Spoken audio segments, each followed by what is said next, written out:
Today I want to demonstrate a few simple pre-trip checks you can make on your RV prior to leaving on a trip. Taking the time to make these checks can be the difference between getting to your destination problem-free or sitting alongside the interstate waiting for help to arrive. Regardless of the type of RV you have, here are a few checks to include in your RV pre-trip checklist.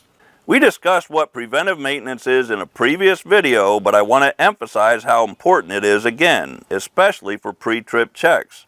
If you identify a small problem early, you can prevent a big expensive problem later. That's what we want to accomplish when making our pre-trip checks. The first item on my pre-trip checklist is tires.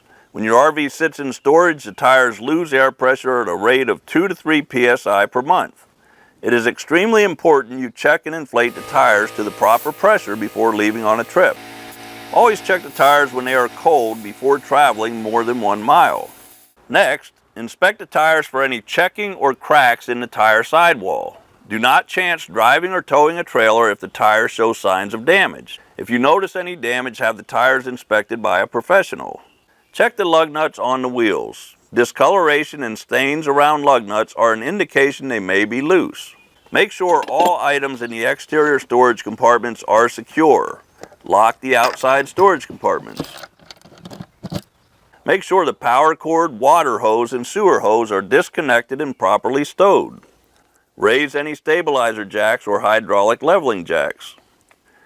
Check all the fluid levels. This applies to motorized RVs or the tow vehicle if you're towing a trailer. Nothing will leave you stranded on the side of the road faster than a low or empty fluid level in a major component like the engine or transmission. Driving a heavy motorhome or towing a heavy trailer places added strain on the vehicle's drivetrain components. The fluids in the engine and transmission are designed to help lubricate and keep these components cool. If a fluid level is low or empty, you might not make it to your destination. Look under the vehicle for signs of leaks. Check the engine oil, transmission fluid, radiator coolant reservoir, power steering fluid, and brake fluid levels. Consult your owner's manual for information on how and where to check these fluid levels.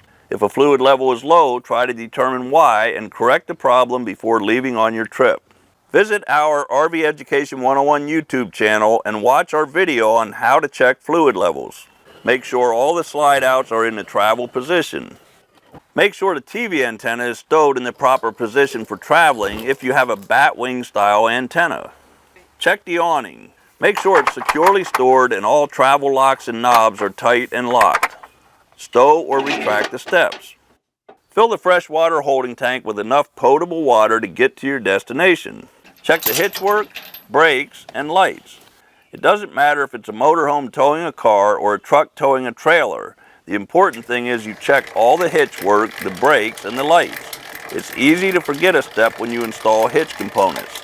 This is why I recommend using a checklist and double checking your work prior to leaving. Check all the running lights, tail lights, brake lights, and headlights on the RV and the tow vehicle. If you are towing a vehicle behind a motorhome or a trailer, perform a brake test. Pull the vehicle forward slightly and tap the brakes. You should feel the trailer brakes or dinghy brakes engage and slow the vehicle down.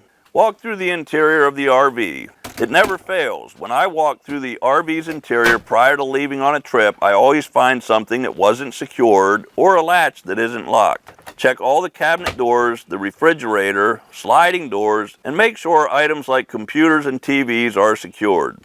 Check all appliances to make sure they're turned off. Last and possibly most important is a final walk-around. After everything on the list is completed and you are ready to leave, walk around the RV one more time. Look on top of the RV and under the RV. Physically touch the storage doors to make sure they are secure. Lock the entry door and the deadbolt. Make sure everything is disconnected from the RV and properly stowed. Are the stabilizer jacks stowed? Is the awning in the travel position with all latches secured? Are the steps retracted? Is all the hitch work properly connected? This final walk around can be the difference between a trouble-free trip and an accident waiting to happen, so take your time and look closely at everything in, on, and around the RV.